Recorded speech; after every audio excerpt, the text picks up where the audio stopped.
All right, folks, welcome to Lesson 8 of CU Technical Paradise. Now, before we begin with the details of the charts, we have to really focus in on understanding this picture. In this picture, on the left side, you have smart money, the liquidity provider. And on the right side, you have speculative, uninformed money. This is everyone.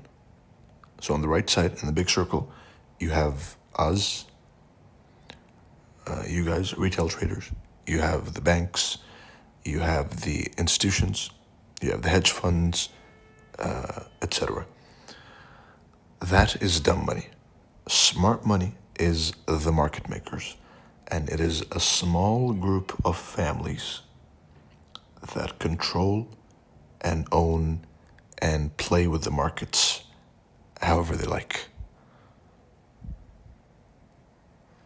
That's the landscape, and that's how the markets work. That's how they've worked for a long, long time. All right. Now, before placing any trade, you have to have this in your mind. The market makers are the driving force behind every large price leg. Always have them in mind before any trade you place. I'm not allowed to go into too much detail about who the market makers are, right? But I will tell you that there definitely is a market-making entity, and they control all the markets around the world, whether it's crypto, whether it's Forex and futures and whatever. They control all the markets around the world. It's a very small group of people. And us as retail traders, we are nothing but we're like fleas on the dog's back going for a ride, right? Like a ship in the middle of the sea, controlled by the waves, right? Like a tree leaf in the autumn air.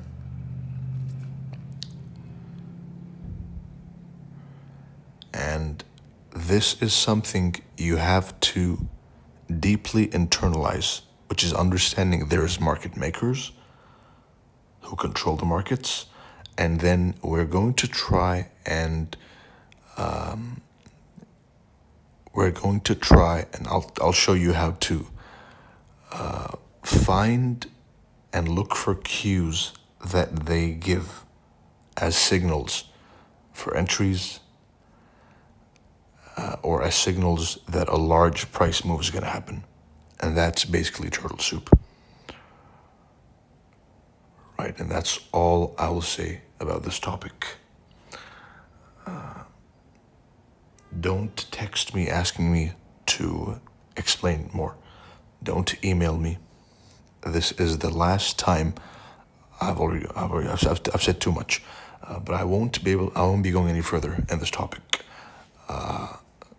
Perhaps in the in-person events and the book, but as far as CU is concerned, this is all I will say about the market makers. Right. Now,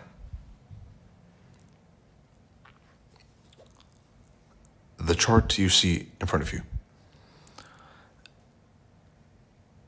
you have marked on the left side a swing high, and then you have a swing low down there, and you have another line there, up, right. But before we go into the details, we have to understand that every single candle you see in front of you, what's a candle? What is a candle? A candle is data. A candle is data of either a lot of buying going on or a lot of selling. Right? We use candles to derive and try and predict the directions of the next candles. That's what we're doing. Yes, we are predicting, not reacting. Right? So anyone who says you're reacting, even when you're reacting, you are predicting that there will be a reaction. Right? So we use these candles, this data you see in front of you, to predict price moves.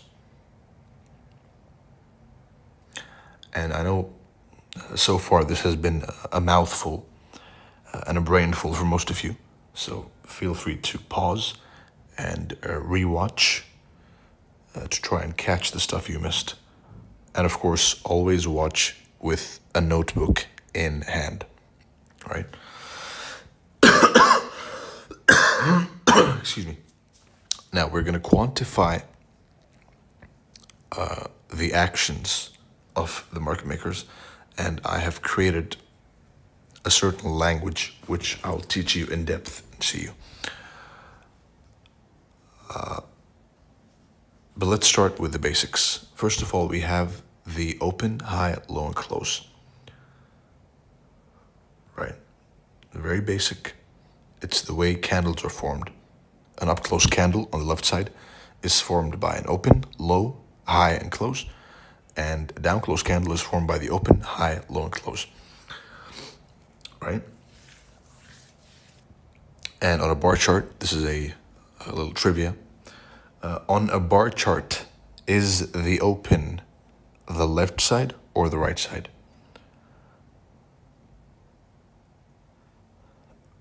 That's a little self-corrected homework for you to answer. Right, the open, high, low, and close is one of the two main concepts we trade based on as CRT and turtle soup traders, right?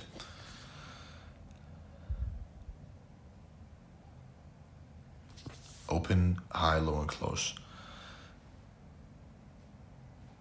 The shape of the higher time frame candle. You want to try and guess it just by looking at the outer shape of the candle, right? We are candle traders. What does that mean? That means we're trying to trade certain candles, whether that's a weekly candle, whether it's a daily candle, whether it's a monthly candle, 4-hour candle, 1-hour candle. It's unadvisable to go below that, right? But you're trying to go and look at a candle. Now, if this candle, as you can see on the left side, there's a CRT candle right there, the candle can either be turtle souped, right? So candle 1, the thick down close candle, turtle soup, and then it goes higher. Or it can be a close below CRT, which then goes lower or higher, right? So it's either going to turtle soup, as you can see on the left side, or it's going to stay within the candle, or it's going to close out of the candle's range, right?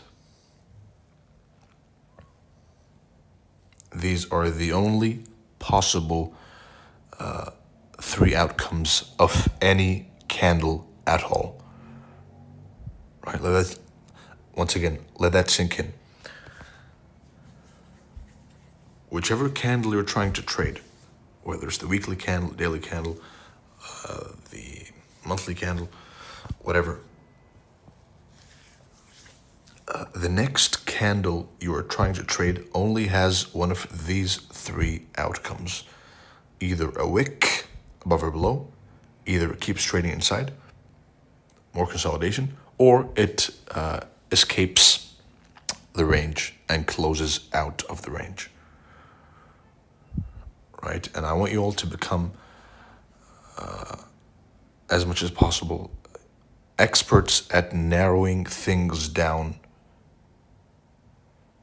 and reaching a very narrow set of conclusions, because as the saying goes, in the eyes of an amateur, there are many possibilities.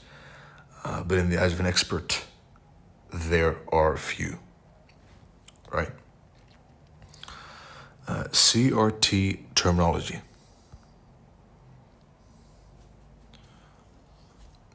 Now I'm just going to read this out for you over here. Excuse me. CRT stands for candle range theory. CRTH is CRT high. And these are all markings you'll see on my charts and on the charts of the CRT students. CRTL is CRT low.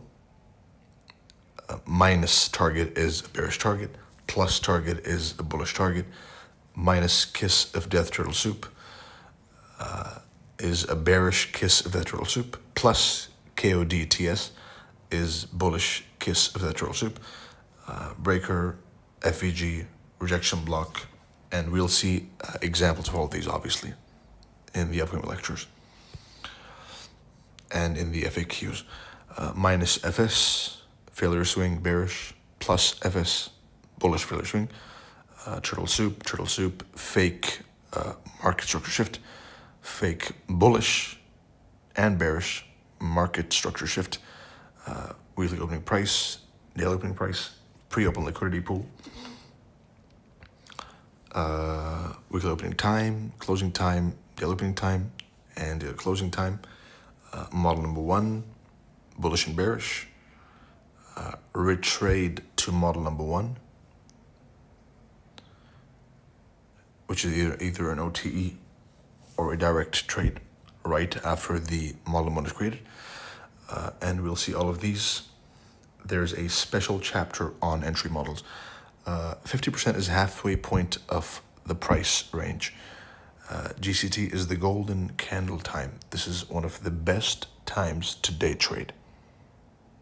From around 8:15 a.m. all the way up to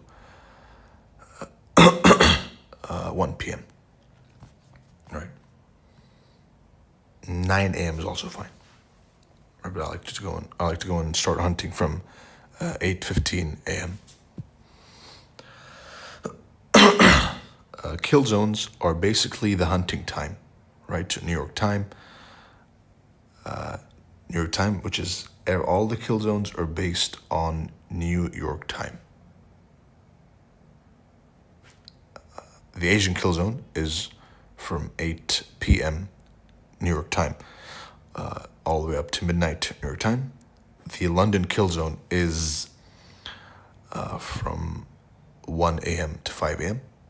The New York kill zone, is from 8:15 a.m. all the way up to 2 p.m. all in New York time, right?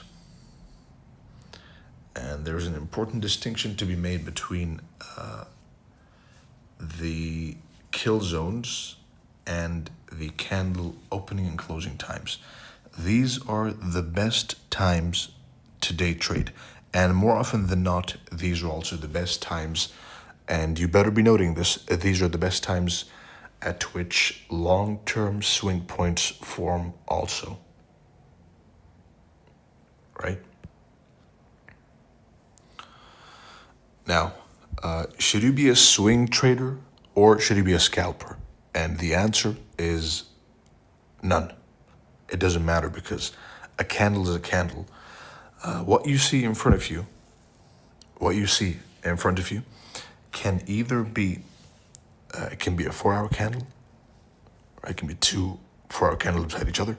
It can be a daily candle. It can be 2 weekly candles. It can be 2 monthly candles.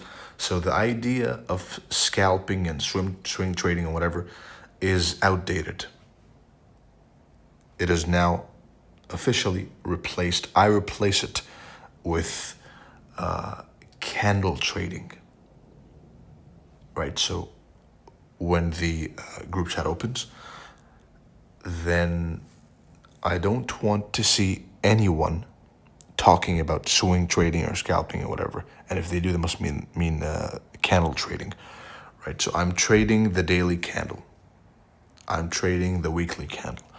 I'm trading the 4-hour candle. And if you're going to use the term swing and scalp and whatever, then use it strictly having the candles in mind, right? Now, one of the most important concepts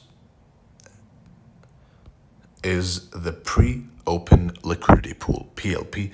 This is something I have not spoken about publicly or privately before, at least not explicitly. Right? I have mentioned it in my private, in the private one-to-one group previously, in the past, right? But here you have it.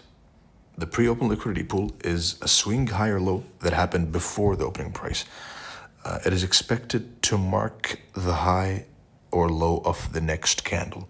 It is one of the most crucial factors to the hunting stages. And the hunting stages are as follows.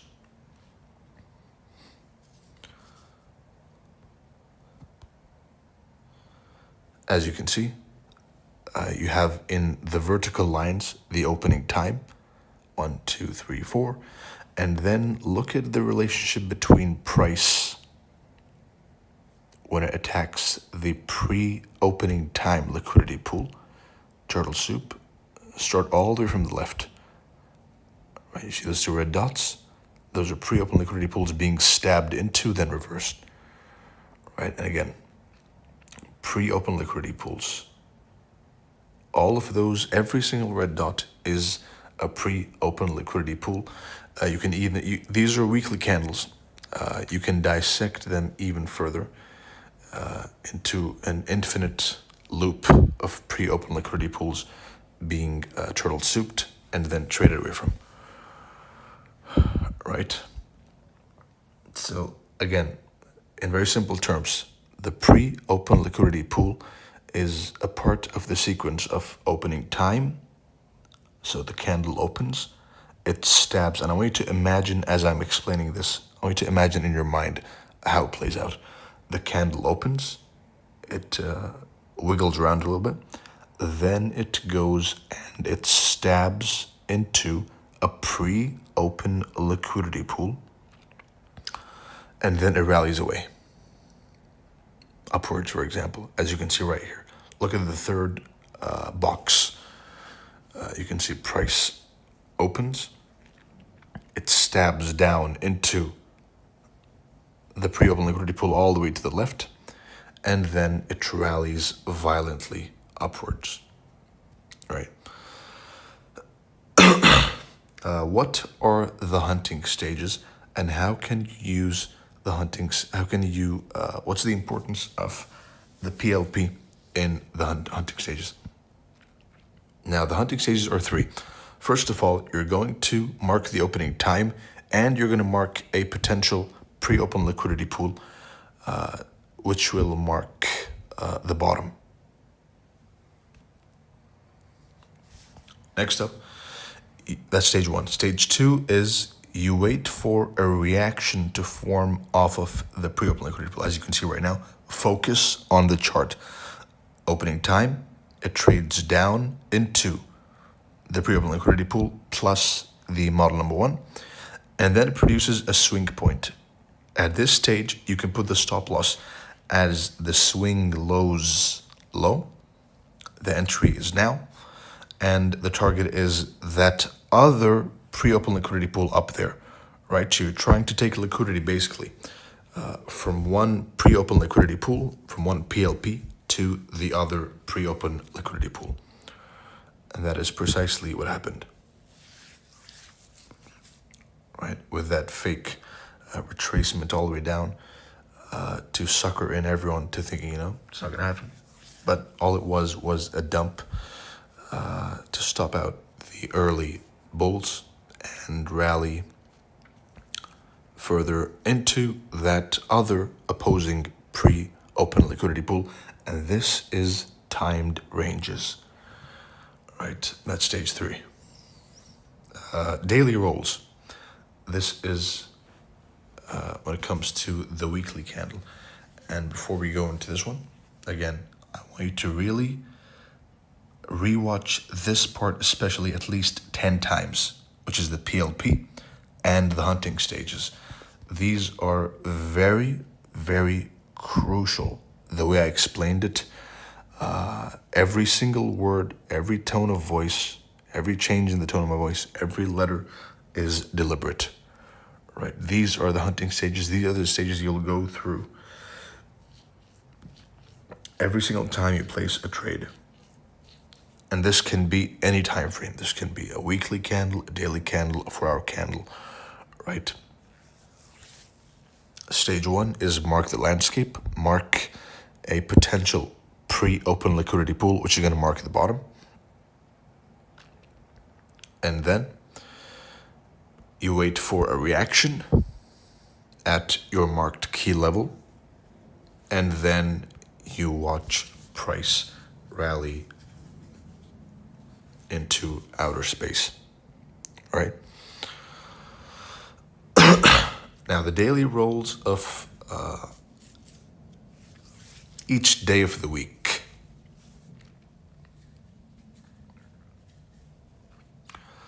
Monday is usually going to be accumulation, right? So up really fast and down real fast.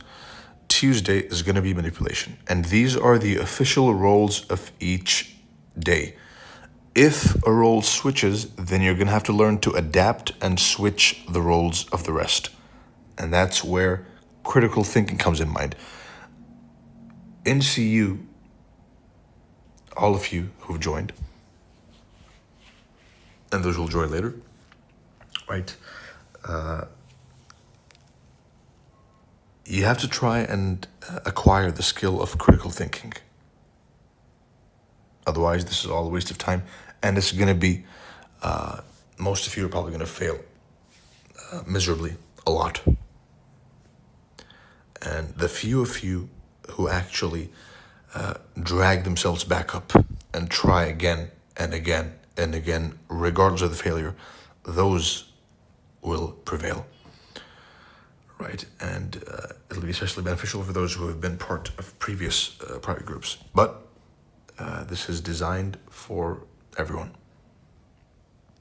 right? So no matter what your level is, this is the official CRT guide. Moving forward, just see you. Monday, accumulation. Tuesday, manipulation. Wednesday, distribution. Thursday, slowing down of continuation. And then Friday usually caps the weekly range. Now, Thursday, Friday, both usually will cap the weekly range. And let's look at what that looks like in a candle. Right, and why does this matter? Why do these daily rolls matter? They matter if you are trading the weekly candle, because you have to know what to do on each day. If you know Monday is going to be accumulation, most likely, or that's its role, then you are less trigger happy on Monday. On Tuesday, you start looking for a setup, a high of the week, to potentially form. And I can just hear some of you saying, yeah, but sometimes it forms on Tuesday, on Wednesday or Monday. Yes, it does. That's why I mentioned 2 seconds ago that these are the officially designated roles to each day. If one of them switches up, then you have to go and adapt the rest to the switch up. All right, that's very important. But this is the basic and the most common route. Tuesday, you start looking for a setup potentially. Wednesday, you look for an OTE to happen to continue the top of Tuesday, right? So Wednesday is usually a very easy day to trade.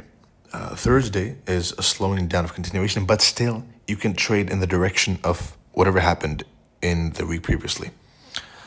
Friday caps the weekly range, so sometimes it offers you. They offer you on Thursday and Friday a trade that caps the weekly range. And this is not me. This is not some garbage. This is the market maker's schedule. This is how the market maker plays with the emotions of the masses to make as much money as possible. All right.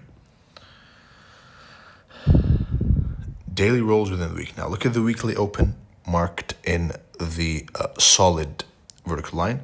That's Monday, and then you have Tuesday, and then Wednesday is a nice OTE continuation, and then Thursday, and in this case, Friday dumped with no mercy, right? So I really want you to focus on mainly on Monday, Tuesday, Wednesday, and the idea, and write this down, the idea that Monday, Tuesday, Wednesday form the high or low of the week, and Thursday, Friday form they cap the opposing end of the range. Right, that's the idea I'm trying to put in your mind right now.